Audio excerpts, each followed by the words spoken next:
আসসালামু আলাইকুম রহমতুল্লাহ। তারেক রহমান নাকি ডক্টর শফিকুর রহমান? কার হাতে যাচ্ছে বাংলাদেশের চাবিকাঠি? আগামী 12ই ফেব্রুয়ারি সেই মনেন্দ্রক্ষণ। দীর্ঘ 1.5 দশক পর এমন এক লড়াই দেখতে যাচ্ছে বাংলাদেশ, যেখানে হাড্ডাহাড্ডি লড়াই, মুখোমুখি দুই সাবেক মিত্র বিএনপি এবং জামায়াত। সাম্প্রতিক জনমত জরিপগুলো বলছে লড়াই হবে সুইয়ের ডগায়। অধিকাংশ জরিপে বিএনপিকে কিছুটা এগিয়ে রাখলেও জামায়াতের সুশৃঙ্খল নেটওয়ার্ক এবং তরুণদের বড় একটা অংশ গেম চেঞ্জার হয়ে দাঁড়াতে পারে। ওদিকে তারেক রহমানের 17 বছরের নির্বাসন শেষে ফেরা বিএনপির তৃণমূল কর্মীদের মধ্যে তৈরি করেছে বিশাল ঢেউ।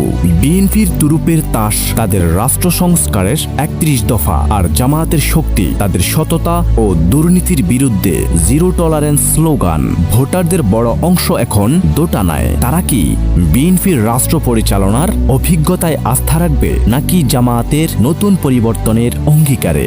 নির্বাচনের মূল ফ্যাক্টর হতে যাচ্ছে সিদ্ধান্তহীনতায় থাকা 17% ভোটার এবং জুলাই বিপ্লবের নতুন ভোটাররা।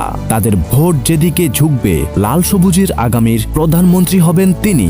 আপনার এলাকার হাওয়া কোন দিকে, ধানের শীষে নাকি দাড়িপাল্লায়? এই নির্বাচনে আপনি কাকে দেখতে চান বাংলাদেশের প্রধানমন্ত্রী হিসেবে? এখনই আপনার গুরুত্বপূর্ণ মূল্যবান কমেন্টের মাধ্যমে আমাদেরকে জানিয়ে দিন।